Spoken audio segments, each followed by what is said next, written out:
Hello tout le monde, j'espère que vous allez bien. On se retrouve aujourd'hui pour un nouveau vlog dédié à la décoration de Noël slash fête de fin d'année. Donc là, je vais vous amener avec moi faire mon petit shopping. J'ai déjà des choses à la maison, mais je vais voir ce que je peux prendre pour compléter. Voilà. Donc là, je vais aller chez le fleuriste. Ensuite, je vais peut-être faire un petit tour à Monoprix, Emma et Maison du Monde. Voilà, ça fait pas mal d'enseignes, mais moi j'aime bien choper comme ça, voir un petit peu ce qu'il y a un petit peu partout. J'achète pas forcément tout de suite, mais voilà, je fais des petits repérages et puis surtout je vois avec ce que j'ai à la maison parce qu'on a toujours plein de trucs qu'on oublie même d'une année sur l'autre. Donc voilà, je vous amène voir ça.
Comme chaque année, place à la déco des vitres.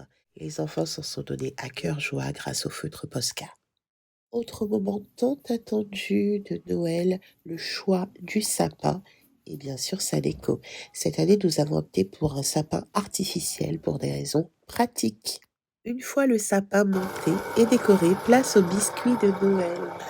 Tous les ans, nous réalisons ces magnifiques biscuits au bon goût de cannelle. Les enfants adorent réaliser plein de formes à l'emporte-pièce. C'est vraiment un moment de partage entre eux et moi que j'affectionne. Si jamais la recette vous intéresse, elle figure sur mon blog.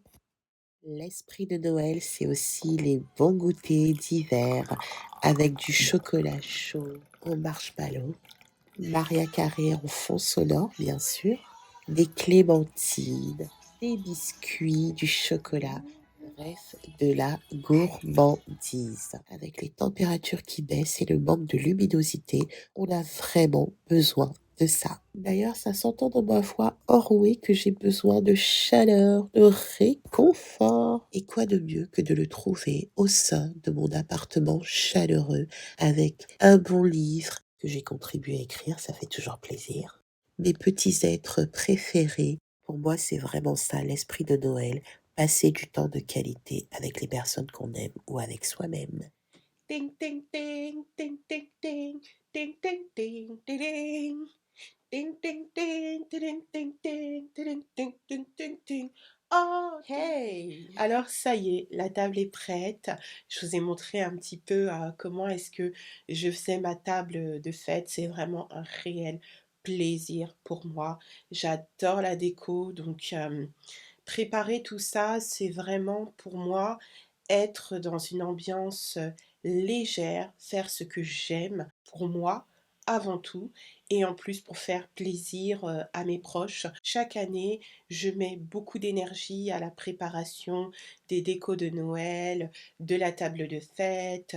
Voilà, donc moi j'ai grandi comme ça. Ma maman est vraiment férue de décoration d'intérieur, de home style. D'ailleurs, elle est là en ce moment et elle me disait: «Ah purée, si j'avais su, je t'aurais ramené», donc ma maman vit au Cameroun, hein, «je t'aurais ramené telle ou telle chose pour ta table». C'est vraiment quelque chose dont j'ai hérité et que je transmets avec beaucoup de joie à mes enfants. Cet esprit de Noël, cet esprit de célébration qui se situe pas forcément dans des choses énormes. Vous n'avez pas besoin de dépenser des sommes. Nous, on va chez Picard, on s'achète plein d'apéritifs, on picore, voilà, on fait un repas très simple, mais néanmoins savoureux, et surtout on met beaucoup de plaisir à préparer tout ça. Et c'est ce que je voulais vous transmettre à travers cette vidéo, ce que j'appelle moi l'esprit de Noël. C'est un esprit de fête, c'est un esprit de célébration, et au-delà de l'aspect religieux, christianisme, etc., c'est aussi le dernier mois de l'année. Donc pour moi, c'est le mois où l'on a de la gratitude pour le fait d'avoir traversé toute une année et d'être là, de pouvoir tout simplement profiter de la vie, profiter de ses proches si on est entouré, ou profiter de sa propre présence. Voilà. Je voulais aussi vous dire de ne pas vous prendre la tête.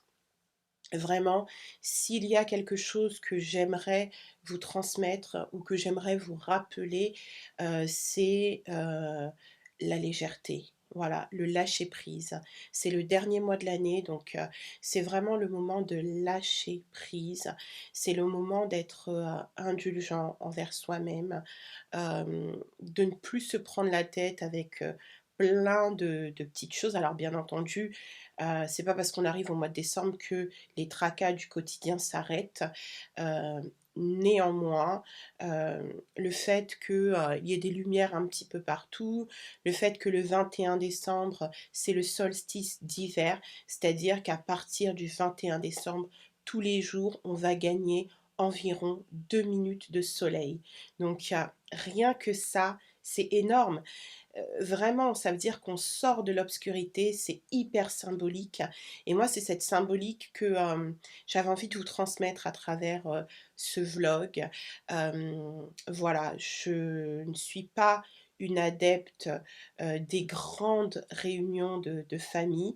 Euh, voilà, j'ai une famille qui est restreinte, et c'est très bien ainsi. Euh, je trouve que à regret, très souvent, tout ce qui a trait à la famille en ce mois de fête, heu, malheureusement, est sujet à tension. Tension parce que, on veut faire les choses en grand, on veut se réunir à 10 000 personnes. Du coup, il y a des personnes qui se mettent la pression pour être présentes, alors qu'elles ne peuvent pas forcément être présentes. Elles se mettent la pression pour être présentes avec des cadeaux, alors qu'elles n'ont pas forcément le budget pour. elles se mettent la pression parce qu'elles vont être présentes et elles savent que elles ne seront pas dans un safe place. Elles vont être jugées sur leur poids, sur leur vie, sur leur choix, sur leur non-choix. Et ça, c'est une pression énorme. Donc moi, j'aimerais vous dire que vous avez le droit de vous éclipser.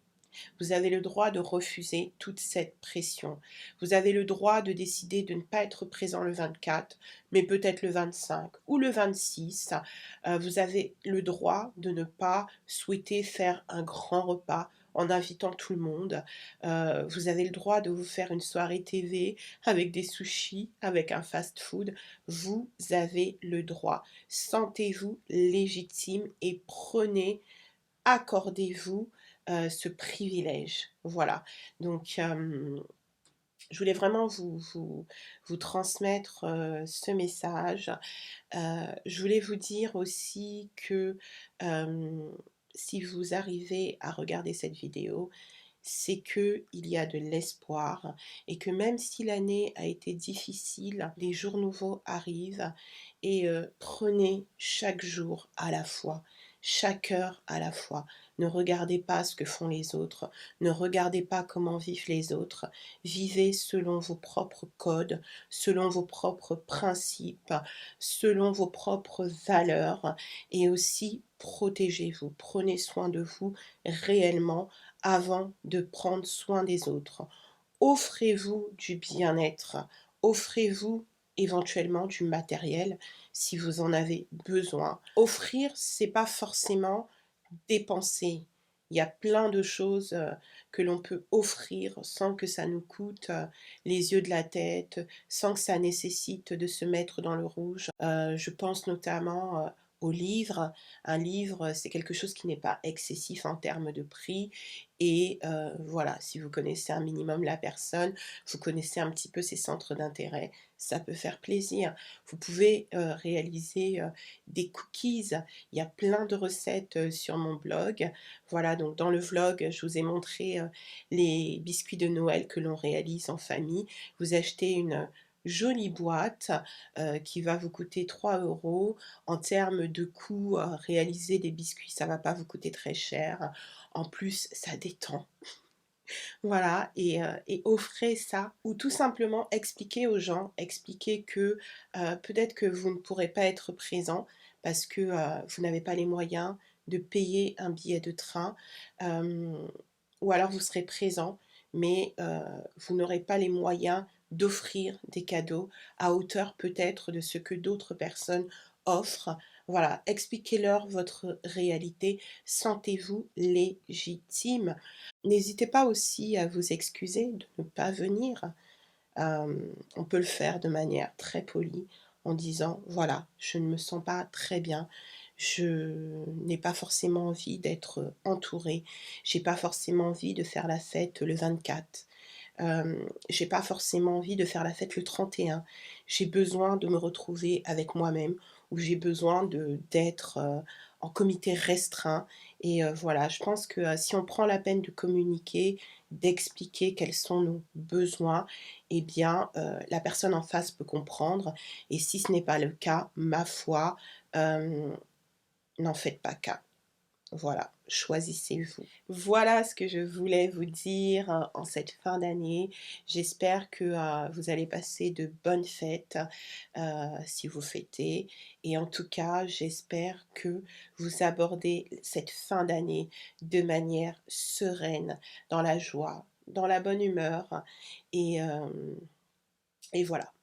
Et je tenais aussi à vous remercier, donc toutes les personnes qui ont pris la peine de s'abonner à la chaîne, qui me laissent des commentaires, qui m'encouragent, toutes les personnes également qui me suivent sur Instagram ou même sur TikTok. Je voulais vous dire merci, merci, merci, merci infiniment de m'encourager, merci de me donner l'envie, merci de me motiver.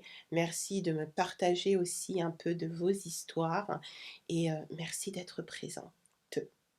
Voilà, je vous souhaite de joyeuses fêtes ou à défaut une bonne fin d'année 2022. Prenez soin de vous, de vos proches et je vous embrasse. Bisous.